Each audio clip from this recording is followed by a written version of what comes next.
नमस्कार। Exam happy by Jharkhand channel में आपका स्वागत है। तो दोस्तों, जुड़ चुके हैं हम आप सभी के साथ जेटेट परीक्षा की तैयारी को लेकर के। तो आपको बताते चले, यदि झारखंड में जेटेट परीक्षा में 101% यदि आप सफलता पाना चाह रहे हैं तो आपके लिए यहाँ पर जो है बहुत ही अच्छे तरह से जैक की किताब यानी जेसीईआरटी टेक्स्ट बुक से 6 to 10 तक की पूरी तैयारी करवाई जा रही है और आवश्यकता पड़ने पर इंटर तक की भी तैयारी करवा दी जाएगी। तो इसके लिए आपको यदि चाहते हैं कि यहाँ पर जेसीईआरटी जैक का किताब का पूरा नोट्स और पीडीएफ मिल जाए और उससे हम तैयारी करें, तो आप यहाँ पर जुड़ सकते हैं। नहीं भी तो आप कहीं भी तैयारी कर रहे हैं, लेकिन आप जेसीईआरटी जैक की किताब का पाठ्य पुस्तक का नोट्स पढ़ना कभी भी नहीं भूलिएगा, क्योंकि यहीं से ज़्यादा प्रश्न आपका जैक जो एग्जाम लेता है उसमें जैक की किताब से ही पूछता है। तो आप सभी अवश्य जुड़ जाइएगा।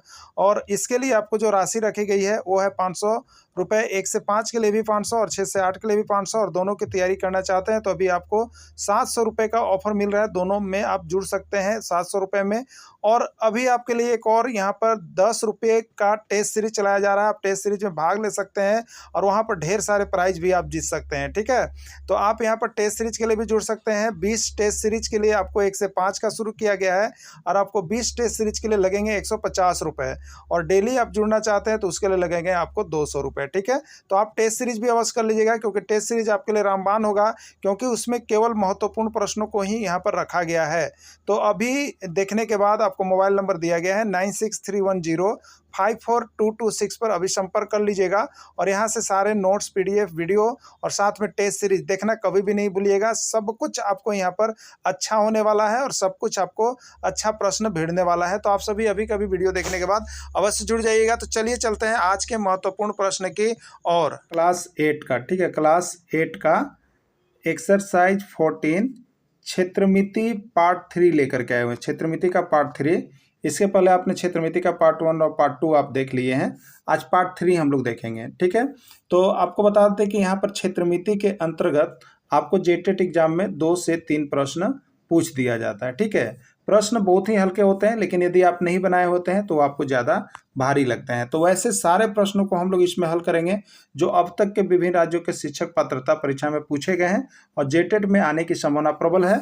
और देखिए, यह जो है यह जो नोट्स आपको बनाया गया है वो जेसीईआरटी के जैक किताब से बनाया गया है। बाहर का एक भी प्रश्न आपको नहीं मिलेगा। ठीक है, तो ये देखिए यहाँ पर डिटेल्स क्लास के जैसा हम लोग चल रहे हैं। जब इसका प्रैक्टिस करेंगे तो हम लोग इसको क्या है शॉर्टली में जल्दी जल्दी बनेंगे, लेकिन अभी इसको डीपली देखेंगे हम लोग। ठीक है, चलिए देखिए, पहला प्रश्न है, वर्ग का क्षेत्रफल इनमें से कौन सा है? आपको बताना है कि इसमें कौन वर्ग का क्षेत्रफल है। ठीक है, ए का स्क्वायर, ए का क्यूब, ए का 4 या ए क्या होगा? ठीक है, देखिए जो वर्ग हमारा होता है, ठीक है, एक वर्ग हो गया तो वर्ग में क्या होगा, सभी भुजा आपस में क्या होगी, बराबर होगी। ठीक है, तो अगर ए भुजा ए है तो ए भी भुजा ए है, ए भी भुजा ए है, ए भी भुजा ए है। ठीक है, अब क्षेत्रफल बराबर क्या होता है, तो क्षेत्रफल बराबर लंबाई गुने चौड़ाई होता है। यही हम लोग जानते हैं, किसी का भी क्षेत्रफल निकालना है तो लंबाई गुने चौड़ाई कर दिए।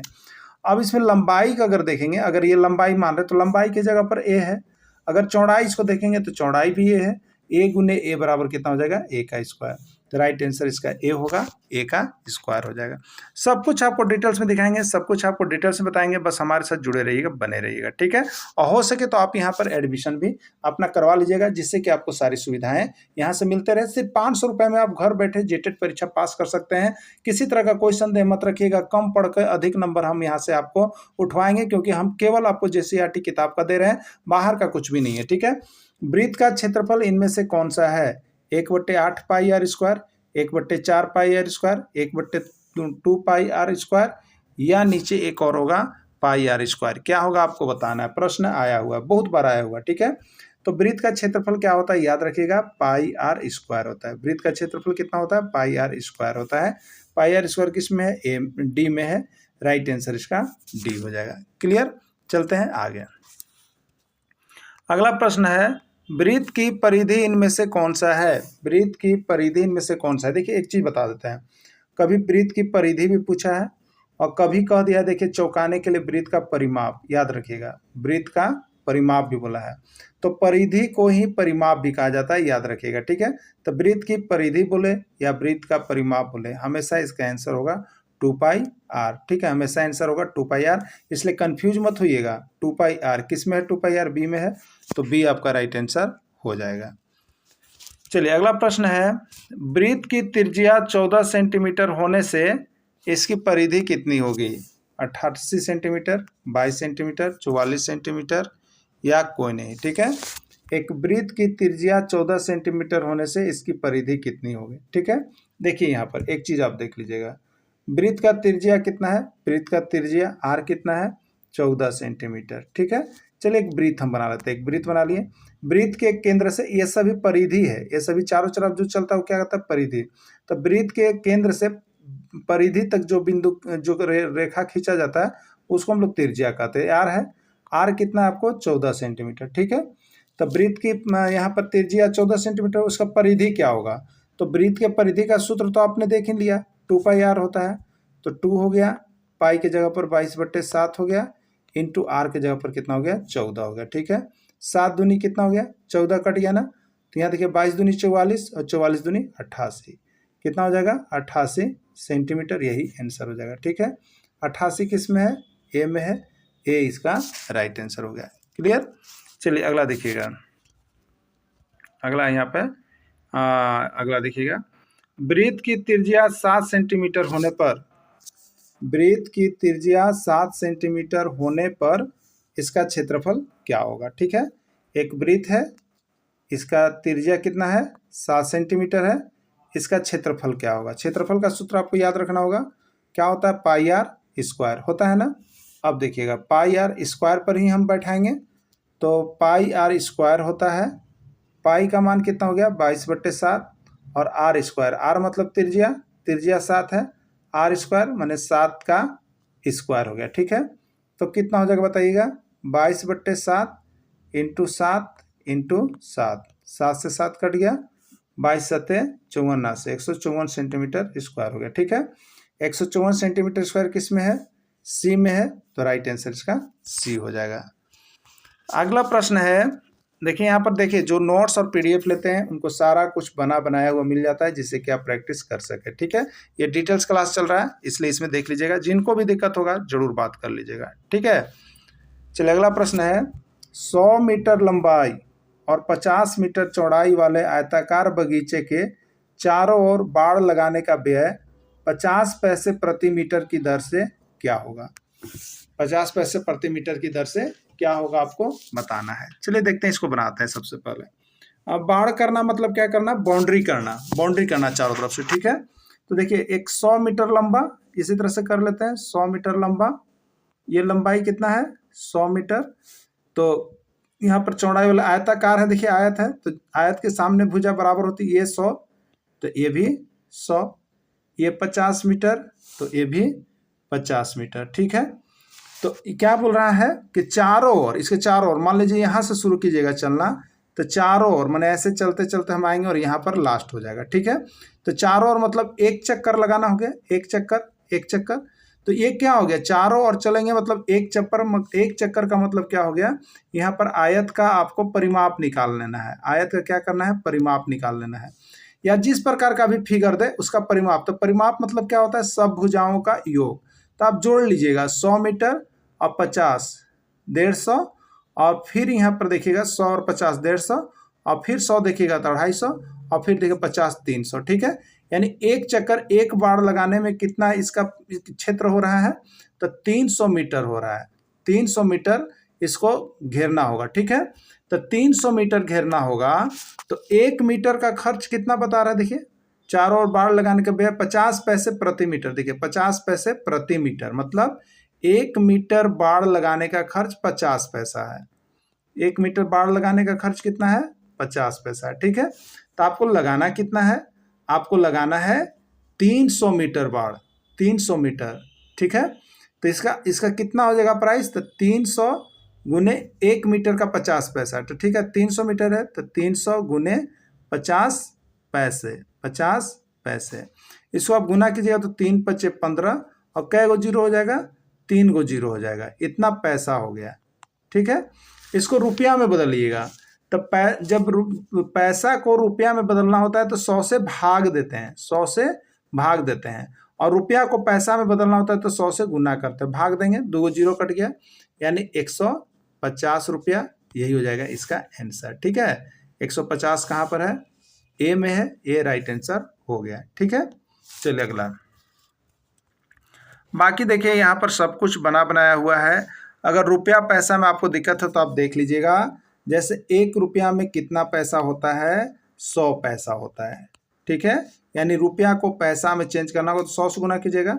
और जब पैसा को, तो 1 पैसा बराबर कितना हो जाएगा बताइए, तो 1/100 रुपया हो जाएगा, ठीक है। 1/100 रुपया हो जाएगा, ठीक है। तो पैसा को जब रुपया में बदलना होगा तो 100 से भाग देंगे। क्लियर हो गया ना। चलिए, तो इस तरह से आप निकाल लीजिएगा। बाकी तो यहाँ पर देखिए आपको बना ही दिए हैं हम, कि आपको किसी तरह का कोई परेशानी नहीं आए, ठीक है। चलिए और प्रश्न इस पर आधारित देखते हैं। 150 मीटर लंबाई और 75 मीटर चौड़ाई वाले आयताकार बगीचे के चारों ओर बाड़ लगाने का व्यय 2 रुपये प्रति मीटर की दर से कितना होगा, ठीक है। तो देखिए चारों ओर बाड़ लगाने का मतलब बाउंड्री करना, तो ये आयताकार बाउंड्री करना है, आयताकार बाउंड्री करना है, ठीक है। कैसा करना है आयताकार, ये कितना है 150 मीटर लंबा, 150 मीटर लंबा और 75 मीटर चौड़ा, ठीक है। चारों ओर बाड़ लगाने का है, तो इसका चारों ओर बाड़ लगाने का मतलब चारों, ये बाड़ लगाने का कुल क्षेत्र कितना हो जाएगा, कितना क्षेत्र में बाड़ लगेगा, कितना, तो ये परिमाप निकाल लेंगे हम लोग। क्या करेंगे, परिमाप निकालेंगे। तो परिमाप में सबको जोड़ दीजिएगा। तो 150 और 75 जोड़िएगा, फिर 150 जोड़िएगा, फिर 75 जोड़िएगा, ठीक है। अगर हम 150 जोड़े तो 300 और 75 जोड़े तो 150, तो 300 और 150 कितना हो गया 450 मीटर, ठीक है। यानी तार कुल कितना लंबाई का लगेगा इसको घेरा करने में, तो 450 मीटर का लगेगा, ठीक है। 450 मीटर तार लगेगा। अब देखिए तो उसमें खर्च कितना आ जाएगा, तो 2 रुपये प्रति मीटर की दर से, यानी 1 मीटर का खर्च 2 रुपये आ रहा है, ठीक है। तो हमको बाड़ कितना क्षेत्रफल में करना था, 450 मीटर में, ठीक है। 450 मीटर में, तो 450 और 1 मीटर का खर्च कितना आ रहा है, 1 मीटर प्रति मीटर, प्रति मीटर मतलब 1 मीटर का, तो 450 मीटर, तो 450 और प्रति मीटर 2 रुपया, तो 450 गुने 2 रुपया, 450 दूनी 900, 900 रुपया ये इसका राइट आंसर हो गया, ठीक है। 900 रुपये इसका राइट आंसर हो गया, सी हो गया। क्लियर। चलिए अगला देखिएगा, अगला देखिएगा यहाँ पे अगला हो जाएगा, एक आयत की लंबाई 8 सेंटीमीटर है और इसके प्रत्येक विकर्ण की माप 10 सेंटीमीटर है, तो आयत की चौड़ाई ज्ञात करें, ठीक है। देखिए प्रश्न को बनाते हैं। एक आयत की लंबाई 8 सेंटीमीटर है और इसके प्रत्येक विकर्ण की माप 10 सेंटीमीटर है, आयत की चौड़ाई ज्ञात करें, ठीक है। चलते हैं प्रश्न की ओर। सबसे पहले एक आयत हम बनाते हैं, एक आयत बना लिए, ठीक है। आयत की लंबाई 8 सेंटीमीटर है, इसको हम लंबाई माने तो ये 8 सेंटीमीटर है और इसका प्रत्येक विकर्ण की माप 10 सेंटीमीटर है। अगर इधर ले विकर्ण तो ये 10 सेंटीमीटर का है, ठीक है। अगर आयत में यह 8 सेंटीमीटर है तो यह भी 8 सेंटीमीटर है, ठीक। आयत में यह 90 डिग्री का कोण होता है। देखिए तो इसका आपको ये निकालना है कि ये क्या होगा, एक्स क्या होगा, इसको मान लीजिए चौड़ाई, तो ये चौड़ाई बताना है, ठीक है। तो देखिए ये त्रिभुज, ये जो आयत था, यह त्रिभुज में 2 त्रिभुज में बट गया और दोनों त्रिभुज बराबर होगा। तो त्रिभुज बट गया तो कैसा त्रिभुज में बटा, तो यह समकोण त्रिभुज हो गया, क्योंकि इसका एक कोण 90 डिग्री का होता है, समकोण त्रिभुज हो गया। तो समकोण त्रिभुज में देखिए हमको क्या चीज होता है, तो अब समकोण त्रिभुज के बारे में हम जानते हैं। देखिए समकोण त्रिभुज में क्या होता है, एक जब समकोण त्रिभुज होता है तो ये एच होता है, ठीक है, ये पी होता है और ये बी होता है। तो एक पाइथागोरस प्रमेय आप लोग जानते होंगे, पाइथागोरस प्रमेय, इसमें क्या होता है, सबसे बड़ी भुजा का जो वर्ग होता है वो अन्य 2 भुजाओं के वर्गों का योगफल होता है, ठीक है। यानी एक समकोण त्रिभुज में क्या होता है आप जान जाइए। एक समकोण त्रिभुज यदि आपके पास है तो इसमें सबसे बड़ी भुजा एच, ये कर्ण होती है, इसके बाद ये लंब यानी पी हो गया और ये आधार हो गया। तो सबसे बड़ी भुजा का वर्ग यानी एच स्क्वायर बराबर क्या होता है, अन्य 2 भुजाओं के वर्गों का योग होता है, यानी P square plus B square होता है, यही होता है ना। देखिए और एच बराबर क्या हो जाएगा, तो एच बराबर जब करेंगे स्क्वायर हटेगा तो इधर क्या बैठेगा, रूट बैठता है, रूट बैठता है, तो P square plus B square होता है, ठीक, याद रखिएगा। अब देखिएगा तो कभी कभी आपको एच पूछा, कभी पी पूछेगा, तो पी पूछेगा तो क्या कीजिएगा बताइए, पी पूछेगा तो पी इधर है, इसमें से बी घटाएंगे तो पी बराबर हो जाएगा H square minus B square. या बी पूछेगा तब क्या हो जाएगा, बी जब पूछेगा तो हो जाएगा आपका H square minus B square, ठीक है। यही होता है और इसमें कोई फॉर्मूला नहीं होता है। तो जो हम लोग यहाँ पर फिगर बनाए थे, अभी जो फिगर बनाए थे उसमें क्या निकल के हमारा रिजल्ट आया कि ये लंबाई 8 सेंटीमीटर है और इसमें विकर्ण एक जब हम लेते हैं तो ये कितना हो जाता है 10 सेंटीमीटर का। ये कितना हो जाता है 10 सेंटीमीटर का। तो ए निकालना है, ठीक है। तो ये एच हो गया, ये एच हो गया, ये यहाँ पर क्या है बी हो गया, ये इसको एक्स मान लीजिए, ठीक है। तो फॉर्मूला क्या होता है समकोण त्रिभुज में, ये कर्ण हो गया, ये आधार हो गया, ये लंब हो गया, ठीक है। तो फॉर्मूला क्या होता है कि कर्ण जो होता है यानी एच स्क्वायर बराबर क्या होता है P square plus B square. यही फॉर्मूला को याद रखिएगा, एच स्क्वायर बराबर P square plus B square, ठीक है। तो P square plus B square, तो पी आपका एक्स है, बी आपका 8 है और एच कितना है 10 है। चलिए चलते हैं बनाते हैं। क्या हो गया हमारा एच स्क्वायर बराबर P square plus B square. H आपके पास कितना था 10 था, 10 का स्क्वायर बराबर पी स्क्वायर, तो पी एक्स है, एक्स का स्क्वायर प्लस बी आपके पास 8 था तो 8 का स्क्वायर, ठीक है। 10 का स्क्वायर 100 बराबर एक्स का स्क्वायर एक्स स्क्वायर और 8 का स्क्वायर 64, ठीक है। अंक को अंक की तरफ ले जाएंगे तो 64 को 100 की तरफ ले जाएंगे और इधर बच जाएगा केवल एक्स स्क्वायर, ठीक है। तो एक्स स्क्वायर बराबर क्या हो जाएगा 100 माइनस 64। अब क्या हो जाएगा एक्स स्क्वायर बराबर 100 में से 64 36। एक्स बराबर क्या हो जाएगा स्क्वायर हटेगा तो इधर रूट बैठेगा 36। अब एक्स बराबर कितना हो जाएगा 6 सेंटीमीटर। यही हो जाएगा राइट आंसर, ठीक है। तो आयत का चौड़ाई कितना हो गया यही पूछा था, ये इधर वाला भाग 6 सेंटीमीटर होगा राइट आंसर। 6 सेंटीमीटर किस में है बी में है, बी ही होगा, ठीक है। चलिए बाकी देखिए यहाँ पर आपको डिटेल से बनाया हुआ है, ऐसा नहीं कि वहाँ पे बता रहे थे वही चीज़ था। बाकी यहाँ आपको बहुत अच्छी तरह से बना करके हम यहाँ पर बता भी दिए हैं। देखिए टोटल डिटेल्स यहाँ पर किए हुए हैं, सब देख लीजिएगा, बना लीजिएगा अच्छी तरह से। जो नहीं जुड़े हैं नोट्स पीडीएफ ले लीजिएगा जिससे कि आपको किसी तरह का कोई तकलीफ कोई दिक्कत नहीं होगा। यहाँ से सिर्फ 500 रुपये में आप जेटेट परीक्षा कंप्लीट कर लीजिएगा, ठीक है। चलिए अगला देखिएगा। यदि किसी समलंब चतुर्भुज की समांतर भुजाएं क्रमशः 6 सेंटीमीटर और 8 सेंटीमीटर है और उसकी ऊंचाई 5 सेंटीमीटर है तो समलंब चतुर्भुज का क्षेत्रफल क्या होगा 35 centimetre square, 28 centimetre square, 21 centimetre square या 42 सेंटीमीटर स्क्वायर क्या होगा, ठीक है। देखिए सबसे पहले यहाँ पर हम लोग चलते हैं, एक फार्मूला होता है समलंब चतुर्भुज का क्षेत्रफल का फार्मूला याद रख लीजिएगा आप लोग, ठीक है। तो समलंब चतुर्भुज का क्षेत्रफल बराबर होता है 1/2 समांतर भुजा का योग, यानी दोनों समांतर भुजा का जोड़ लेना है, समांतर भुजा का योग इंटू ऊंचाई, इंटू क्या होता है ऊंचाई। सब कुछ नीचे बनाया हुआ है, अभी केवल आपको हम बता दे रहे हैं, ठीक है। चलिए तो समलंब चतुर्भुज का क्षेत्रफल 1/2 समांतर भुजाओं का योग 1/2 समांतर भुजाओं की ऊंचाई देखिए दिया हुआ है, समांतर भुजाओं की ऊंचाई क्रमशः 6 सेंटीमीटर और 8 सेंटीमीटर दिया हुआ है। तो 6 + 8, 6 सेंटीमीटर प्लस 8 से इंटू ऊंचाई, तो ऊंचाई कितना है 5 सेंटीमीटर इंटू 5, ठीक है। बराबर कितना हो गया 1/2, 6 और 8 14 गुने 5, 2 7 14, 7 5 35 सेंटीमीटर स्क्वायर। यही हो गया राइट आंसर इसका, ठीक है। 35 किस में ए में है ना। देखिए समलंब चतुर्भुज में कैसे है, ये मान लीजिए कि आपको हो गया ये समलंब चतुर्भुज, ये दोनों समांतर भुजाएं होती है और इनके बीच की ऊंचाई तो आप यहाँ से कहीं भी निकाल सकते, ये ऊंचाई हो गया, ठीक है। तो इनके बीच की ऊंचाई या इनके बीच की दूरी भी कह देता है। तो समलंब चतुर्भुज के समांतर भुज जो छोटा है वो 6 सेंटीमीटर, जो बड़ा है 8 सेंटीमीटर और इनके बीच की दूरी कितना है, तो इनके बीच का ऊंचाई देखिए यहाँ पर आपको है, देख लेते हैं, बीच का ऊंचाई है 5 सेंटीमीटर, ठीक है। बीच का ऊंचाई कितना था 5 सेंटीमीटर था, यही था 6 सेंटीमीटर, ये 8 सेंटीमीटर और इनके बीच का ऊंचाई 5 सेंटीमीटर। तो फॉर्मूला है 1/2 समांतर भुजाएं, इसको जोड़िए 6 + 8 और इंटू ऊंचाई कितना हो गया 5, ठीक है। तो 1/2 इंटू 14 इंटू 5, 2 से कट गया, 2 7 14, 7 5 35, ठीक है। चलिए बाकी नीचे देखिए बनाया हुआ है, बहुत विधिवत आपको हम बता दिए हैं। सबसे पहले देखिए यहाँ पर फॉर्मूला है, फिर देखिए यहाँ पर सब कुछ बनाया हुआ है और देखिए यहाँ पर ऑलरेडी फिगर भी आपको बनाया हुआ है समलंब का, ठीक है। सबको प्रैक्टिस कीजिए, मैथ में बहुत अच्छा स्कोर आपका हो सकता है। मगर मैथ केवल JCERT की किताब से आता है, आप लुसेंट और बहुत भारी भारी चीज़ पढ़ रहे होंगे ना तो समझिए कि आप बेकार कर रहे हैं, बस हम साफ ही बताइए दे रहे हैं आपको, बेकार कर रहे हैं, ठीक है। आप पहले JCERT का जितना प्रश्न है हो सके अपने से भी वहाँ से बना लिए 10 तक का, उससे एक भी प्रश्न प्रश्न बाहर नहीं जाएगा, कभी भी आपको बता दे रहे हैं।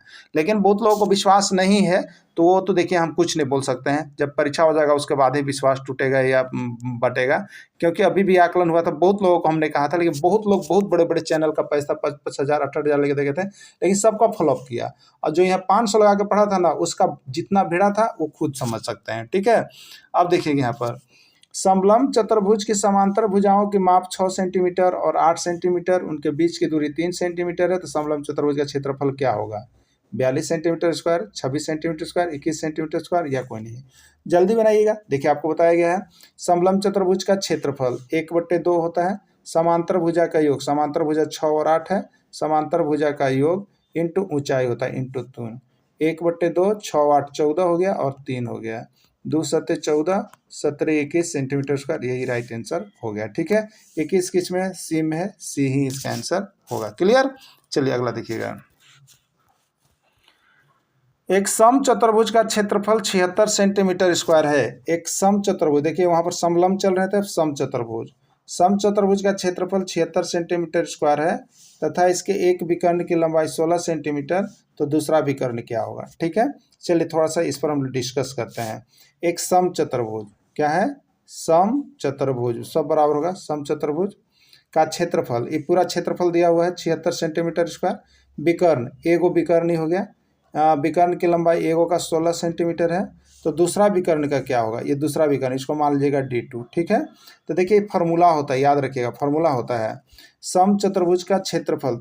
सम चतुर्भुज का क्षेत्रफल का फार्मूला होता है, जब विकर्ण दिया हुआ रहेगा तब, देखिए विकर्ण दिया हुआ है तब, तो होता क्या है? सम चतुर्भुज का क्षेत्रफल, सम चतुर्भुज का क्षेत्रफल ना बराबर होता है, देखिए बराबर 1/2 इंटू D1 इंटू D2, यानी D1 पहला विकर्ण और D2 दूसरा विकर्ण, ठीक है। चलिए देखते हैं। तो सम चतुर्भुज का क्षेत्रफल मेरा दिया हुआ है 76 सेंटीमीटर स्क्वायर, तो यहाँ पर लिख लिए 76 सेंटीमीटर स्क्वायर बराबर 1/2 गुने विकर्ण, तो पहला विकर्ण दिया हुआ है 16 सेंटीमीटर और गुने D2, ठीक है। तिरछा तिरछी गुना कर लीजिएगा, गुना कर लीजिएगा तो कितना हो जाएगा? तो इसको हम बाएं तरफ ले लाते हैं, तो हो जाएगा आपके पास 16 इंटू D2 बराबर कितना हो जाएगा? 76 गुने 2, ठीक है। तो 16 इंटू D2, 16 इंटू D2 बराबर हो गया 76 गुने 2, ठीक है। 76 गुने 2, आप इसको काट भी सकते हैं, देखिए यहाँ पे 2 से अगर गुना में दोनों तरफ रहता है तो हम काट लेते हैं, 2 8 16 हो गया, और देखिएगा तो यहाँ से कटेगा ना, अगर 2 से काटिएगा तो ये 4 हो गया, और 2 से काटिएगा तो ये 38 हो गया, फिर 2 अगर यहाँ पर काटिएगा तो 2 से 2 और 2 से ये 19 हो गया, ठीक है। तो 2 इंटू D2 बराबर हो गया 19। अब D2 बराबर क्या हो जाएगा? तो D2 के साथ जो गुना में है वो दाहिने तरफ भाग में जाएगा, तो दाहिने तरफ पहले से ऑलरेडी 19 है, 19/2 कीजिएगा, यानी कितना हो जाएगा? 9.5, 9.5 हो जाएगा, 9.5 सी में है, सी इसका राइट आंसर हो जाएगा, ठीक है। बाकी यहाँ आप लोग के लिए बना बनाया हुआ सब चीज़ यहाँ पर देखिए किया हुआ है। जिनको वहाँ पे समझने में दिक्कत होता है, यहाँ पे देखिए सब कुछ काट कूट के बता दिए हैं PDF में, यहाँ से जरूर देख लीजिएगा, तो PDF जरूर लेकर के पढ़िए यहाँ से, ठीक है। चलिए अगला देखिएगा। एक सम चतुर्भुज का क्षेत्रफल 88 सेंटीमीटर स्क्वायर है, उसका एक विकर्ण 11 सेंटीमीटर है, दूसरा विकर्ण क्या होगा? ठीक है, चलिए अभी बताए थे सम चतुर्भुज का क्षेत्रफल बराबर क्या होता है? सम चतुर्भुज का क्षेत्रफल बराबर 1/2 गुने विकर्णों का गुणनफल, ठीक है। विकर्णों का गुणनफल, तो विकर्ण कितना है? 11 सेंटीमीटर इंटू D2, दूसरा बताना है, ठीक है। ये 2 किधर चला जाएगा? 88/1 की जगह तो ये 2 इधर चला जाएगा और ये इधर चला जाएगा, तो D2 को इधर लाएंगे तो 11 इंटू D2 बराबर जाएगा 88 गुने 2, 88 गुने 2। देखिए दोनों तरफ इधर भी गुना में इधर भी गुना में है, तो ऊपर पे निकाल लीजिए, 11 8 88, तो यहाँ बच गया D2 बराबर 8 दूने 16, 16 आंसर हो जाएगा, ठीक है। 16 आंसर हो जाएगा, 16 सेंटीमीटर आंसर हो जाएगा, 16 सेंटीमीटर इसका राइट आंसर हो जाएगा। देखिए यहाँ पर बनाया हुआ भी है, ठीक। अगला प्रश्न है, एक सम चतुर्भुज का क्षेत्रफल क्या होगा जिसके विकर्ण की लंबाई क्रमशः 24 सेंटीमीटर और 10 सेंटीमीटर है, ठीक है। एक सम चतुर्भुज का क्षेत्रफल क्या होगा जिसके विकर्ण की लंबाई क्रमशः 24 सेंटीमीटर और 10 सेंटीमीटर है, ठीक है। तो सम चतुर्भुज का क्षेत्रफल नहीं दिया हुआ है, बताना है क्षेत्रफल क्या होगा, क्षेत्रफल बताना है। तो सम चतुर्भुज का क्षेत्रफल बराबर क्या होता है?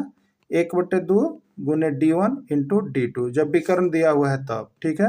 1/2 D1 कितना है, देखिए लंबाई 24 सेंटीमीटर, एगो D1 पहला है 24 विकर्ण की लंबाई, तो एगो 2 को दिया है तो पहला विकर्ण, और ओकर बाद है 10, ये दूसरा विकर्ण। 2 से 24 कितना बार में कटा, 12 बार में, बच्चा कितना 12 गुने 10 120, और क्षेत्रफल इसलिए सेंटीमीटर स्क्वायर, यही राइट आंसर हो जाएगा। 120 सेंटीमीटर स्क्वायर किस में है, ए में है, तो ये राइट आंसर हो गया। क्लियर। चलिए अगला देखिए, यहाँ से पूरा सब कुछ दिख रहा है आपको, ठीक। अगला है किसी समलंब चतुर्भुज की समांतर भुजाओं का योग 60 सेंटीमीटर है और उनके बीच की दूरी 15 सेंटीमीटर है, उसका क्षेत्रफल क्या होगा। देखिए अभी आपको बताए थे समलंब चतुर्भुज का क्षेत्रफल बराबर क्या होता है, 1/2 समांतर भुजाओं का योग होता है ना, समांतर भुजाओं का योग और इंटू ऊंचाई, तो 1/2, देखिए अलग अलग भुजा नहीं दिया लेकिन योग दे दिया है। समांतर भुजाओं का योग दोनों को जोड़ के 60 दिया है, समांतर भुजाओं का योग और इंटू ऊंचाई कितना दिया है, 15 सेंटीमीटर, ऊंचाई या उसी को दूरी 15 सेंटीमीटर, ठीक है।